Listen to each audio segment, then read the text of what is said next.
प्यारे इस्लामी भाइयों, इस वाक़े से हमें क्या पता चला? यानी एक अराबी आका करीम सल्लल्लाहु अलैहि वसल्लम की बारगाह में हाजिर होता है और आकर अर्ज़ करता है, या रसूलल्लाह मैं गुनाह कर बैठा हूँ, अब मेरी बख्शिश करवाइए। तो कब्र से आका करीम सल्लल्लाहु ताला अलैहि वसल्लम की आवाज़ आती है कि तुम्हारी बख्शिश हो गई, तुम्हारी मगफिरत कर दी गई। अब इस वाक़े से हमें क्या पता चलता है कि हमारे आका मौला मक्की मदनी मुस्तफ़ा सल्लल्लाहु अलैहि वसल्लम अपनी उम्मत से कितनी मोहब्बत फरमाते हैं, कितने रहीम हैं, कितने करीम हैं। ज़रा सोचिए तो सही, जब हमारे आका सल्लल्लाहु अलैहि वसल्लम दुनिया में तशरीफ़ लाए तब भी रब्बे हबली उम्मती की आवाज़ ज़ुबान पर जारी थी। क्या फरमा रहे थे? रब्बे हबली उम्मती। जब दुनिया में तशरीफ़ फरमा रहे, जब तक दुनिया में तशरीफ़ फरमा रहे, उस वक़्त तक अपनी उम्मत के गम में गमगीन रहे और आपके लबों पर यही सदा थी, रब्बी हबली उम्मती, ए रब मेरी उम्मत को बख्श दे। और जब ज़ाहिरी दुनिया से पर्दा फरमाया तब भी रब्बे हबली उम्मती आपकी ज़बान पर जारी था। और अब जब के मज़ार मुबारक में तशरीफ़ फरमा हैं, अल्हम्दुलिल्लाह अब भी हयात हैं, यानी ज़िंदा हैं। हमारा क्या कीदा है? आका करीम सल्लल्लाहु अलैहि वसल्लम अब भी अपनी कब्र में ज़िंदा हैं, क्योंकि आला हज़रत रहमतुल्लाहि ताला अलैह भी अपने इस अकीदे को शेर के अंदर बयान करते हैं। आप फरमाते हैं, तू ज़िंदा है वल्लाह, तू ज़िंदा है वल्लाह, वल्लाह ये अल्लाह की कसम है। वल्लाह जब कहा जाता है ना, इसका मतलब होता है अल्लाह की कसम। तो आपने अपने शेर में 2 मरतबा अल्लाह की कसम बयान फरमाई। क्या अर्ज़ करते हैं? या रसूल अल्लाह तू ज़िंदा है वल्लाह, तू ज़िंदा है वल्लाह, मेरी चश्मे आलम से छुप जाने वाले। कि या रसूल अल्लाह मेरी आँख के अंदर वो ताकत नहीं कि आपको देख सके, हकीकत में आप ज़िंदा हैं लेकिन मेरी नज़रों से ओझल हो गए हैं।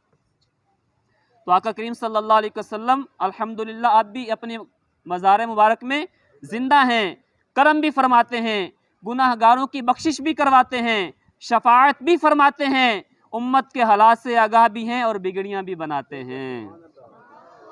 जिनका न भाव कोई दुनिया में पूछता हो, सीने से उनको आका अपने लगा रहे हैं, उम्मत के हाल से हैं आगाह हर घड़ी आप, ख्वाबों में आ रहे हैं, बिगड़ी बना रहे हैं।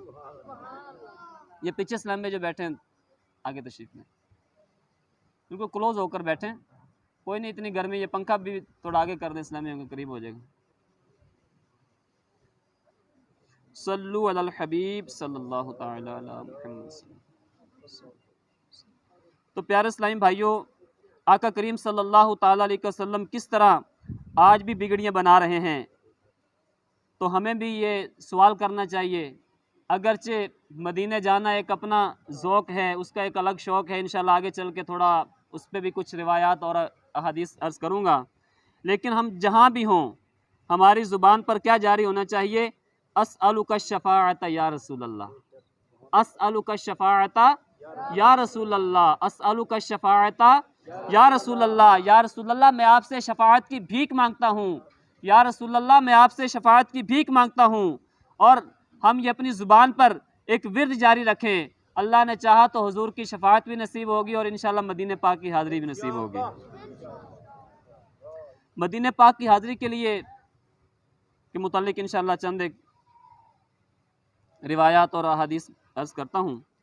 प्यारे इस्लामी भाइयों, जो अभी आयत करीमा हमने सुनी पिछले वाक़या में, वलौ अन्नहुम इज़ ज़लमू अनफुसहुम जाऊका फस्तगफिरुल्लाह वस्तगफर लहुमुर रसूल लवजदुल्लाह तव्वाबर रहीमा। और अगर जब वो अपनी जानों पर जुल्म करें तो ऐ महबूब तुम्हारे हजूर हाजिर हों और फिर अल्लाह से माफ़ी चाहें और रसूल उनकी शफ़ाअत फरमाए, तो ज़रूर अल्लाह को बहुत तौबा कबूल करने वाला मेहरबान पाएँ। इस आयत करीमा में हमें गुनाहों की बख्शिश और मग़फ़िरत का एक ऐसा तरीका बताया गया है कि जब बंदा गुनाह कर बैठे तो उसे चाहिए कि दरबार रिसालत में हाजिर हो जाए, बारगाह मुस्तफ़ा में हाजिर होकर तौबा भी करे, अल्लाह से मग़फ़िरत का सवाल भी करे और उसके साथ साथ रसूल अकरम नूर मुजस्सम सल्लल्लाहु अलैहि वसल्लम भी इसके गुनाहगार के लिए दुआए मग़फ़िरत फरमाएँ, तो समझ लीजिए कि ज़रूर अल्लाह उसकी तौबा को कबूल करने वाला और बख्शने वाला पाएंगे। इससे पता चला मदीना मुनव्वरा में रोज़े मुस्तफ़ा के सामने हाजिर हो जाने से मग़फ़िरत की भीख मिलती है। एक आयत में अल्लाह पाक फरमाता है, वसारिऊ इला मग़फ़िरतिम मिर रब्बिकुम व जन्ना, और अपने रब की बख्शिश और उस जन्नत की तरफ दौड़ो। आला हज़रत के वालिद मोहतरम मौलाना नकी अली ख़ान इस जगह बहुत ईमान फ़रोज़ मदनी फूल अता फरमाते हैं। आपके फरमान का खुलासा है कि इन दोनों आयतों को मिला दीजिए। पहली आयत में अल्लाह पाक ने ये बताया कि मदीना मुनव्वरा में हाजिर होने वाले वहाँ तौबा करने से रसूल अकरम सल्लल्लाहु अलैहि वसल्लम की शफाअत की बरकत से मग़फ़िरत मिलती है। और दूसरी आयत में रब करीम फरमाता है रब की मग़फ़िरत की तरफ जल्दी जल्दी दौड़ कर पहुँचो। इन दोनों आयतों को मिलाने का नतीजा ये निकलेगा कि कुरान हमें ये तालीम दे रहा है, ए गुनाहगार बंदो, ए महबूब के उम्मतियों, ए आशिकान रसूल जो अपनी जानों पर जुल्म कर बैठे हो, बिल्कुल देर मत लगाओ, निहायत जल्दी से अपने महबूब आका मक्की मदनी मुस्तफ़ा सल्लल्लाहु अलैहि वसल्लम के कदमों में पहुंच जाओ कि वहाँ तुम्हें मग़फ़िरत की खैरात मिलेगी। पता चला मदीना मुनव्वरा हाज़िरी के लिए जल्दी करना कुरानी आयात का मतलूब है। लिहाजा हमें चाहिए कि हम मदीना मुनव्वरा हाज़िरी के लिए जल्दी करें, जितनी जल्दी हो सके वहाँ पहुँचने की कोशिश करें। जिन्हें अल्लाह पाक ने इस्ताअत बख्शी है, जो वहाँ पहुँच सकते हैं, तो वो मदीना पाक हाज़िरी में बिल्कुल सुस्ती ना करें।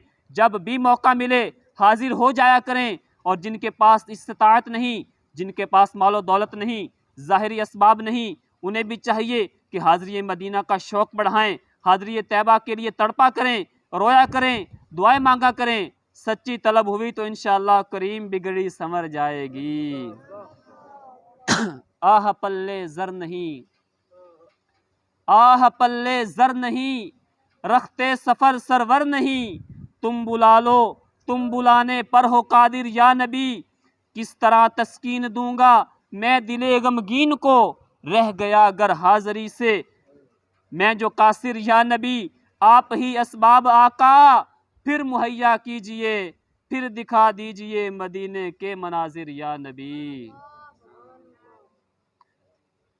अगर किसी के पास मालो दौलत ना हो तो उसको गमगीन नहीं होना चाहिए।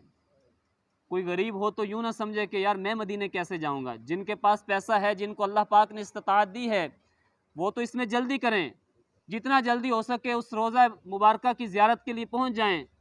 लेकिन जिनके पास मालो दौलत नहीं है, असबाब नहीं है, वो भी परेशान ना हुआ करें। वो शायर कहता ना, कहाँ का मनसब कहाँ की दौलत, कसम खुदा की ये है हकीकत, जिन्हें बुलाया है मुस्तफ़ा ने वही मदीने को जा रहे हैं।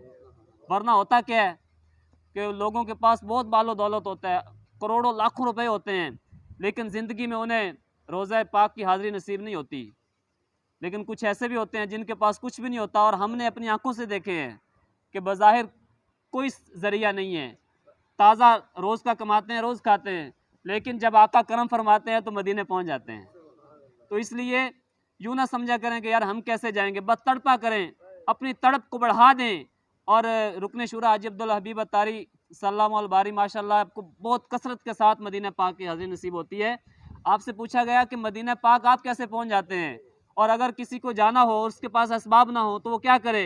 आप फरमाते हैं वो कसरत के साथ दुरूद पाक ही पढ़ता रहे, इंशाअल्लाह अल्लाह ने चाहा तो हाज़िरी नसीब हो जाएगी।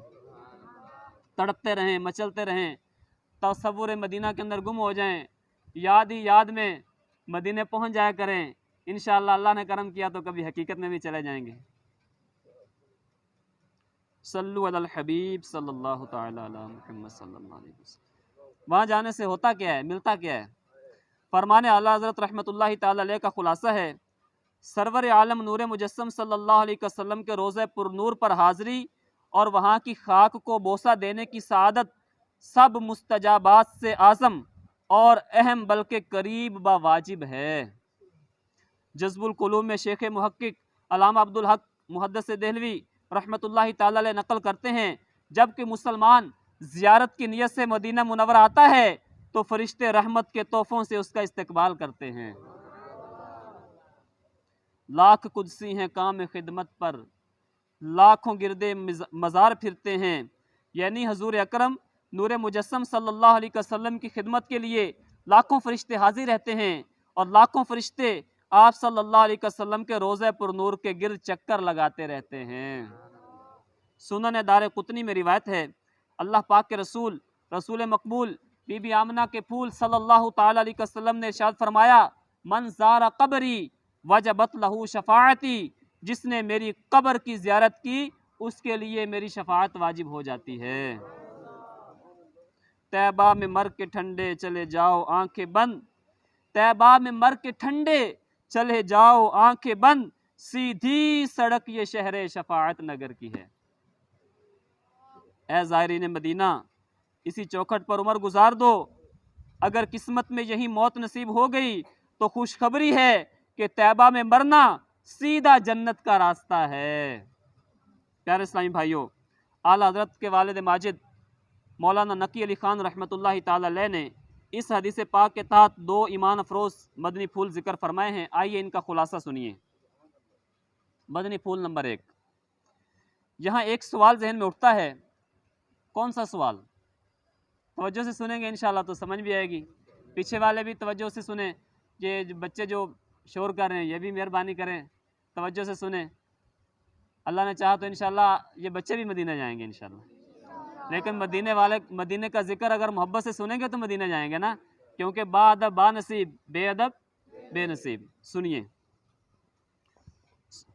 एक सवाल जहन में उठता है, वो ये कि हमारे आका मौला मक्की मदनी मुस्तफ़ा सल्लल्लाहु अलैहि वसल्लम ने इरशाद फरमाया, शफ़ाअती लि अहलिल कबाइरि मिन उम्मती, यानी मेरी शफ़ाअत मेरी उम्मत में से कबीरा गुनाह करने वालों के लिए है। और एक रिवायत में यह भी है कि जब तक मैं अपने हर उम्मती को जहन्नम से निकाल कर जन्नत में दाखिल ना करवा लूँ उस वक़्त तक मैं राज़ी ना होऊंगा। यानी यहाँ तो ये फरमा रहे हैं कि मेरी शफ़ाअत कबीरा गुनाह करने वालों के लिए है, और दूसरी रिवायत में फरमाया मैं उस वक्त तक जन्नत में नहीं जाऊंगा जब तक अपने सारे उम्मतियों को जन्नत में दाखिल ना करवा लूँ जहन्नम से निकलवा कर।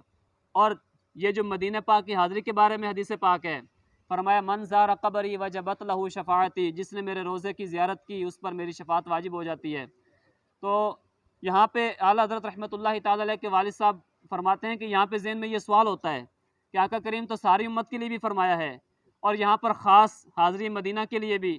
तो आपने बड़ा प्यारा और लतीफ़ नुक्ता बयान किया है। आप फरमाते हैं कि आका करीम सल्लल्लाहु ताला अलैहि वसल्लम हर उम्मती की शफ़ाअत ज़रूर फरमाएंगे, जितना भी गुनाहगार हो शफ़ाअत ज़रूर फरमाएंगे।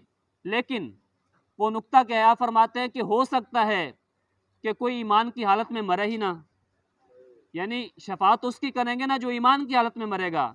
गुनाहगार भी हो और फिर मुसलमान ही मरे उसकी तो शफ़ाअत फरमाएंगे, और जो मुसलमान ही ना रहा, मौत के वक्त ईमान ही सलामत ना रहा, ईमान छीन लिया गया, ईमान सलब हो गया, कुफर की हालत में मरा, जैसा कि पहली किताबों में हम पढ़ते हैं, ये औलिया कराम के वाक़यात पढ़ते हैं, बड़े बड़े इबादत गुजारों के वाक़यात पढ़ते हैं कि सारी ज़िंदगी अल्लाह पाक की इबादत करते रहे, लेकिन आखिरी वक्त क्या हुआ कि उनका ईमान सलब कर लिया गया, उनका ईमान छीन लिया गया, उनका वो यूँ समझ लें कि ईमान ही बाकी ना रहा। तो फिर सारी ज़िंदगी की इबादत किधर गई, सारी ज़िंदगी की रियाजत किधर गई। अच्छा, ये तो उनका हाल है जो इबादत गुजार थे। तो गुनाहगारों को तो ईमान के खात्मे का ज़्यादा खौफ होना चाहिए कि कहीं बुरा खात्मा ना हो जाए।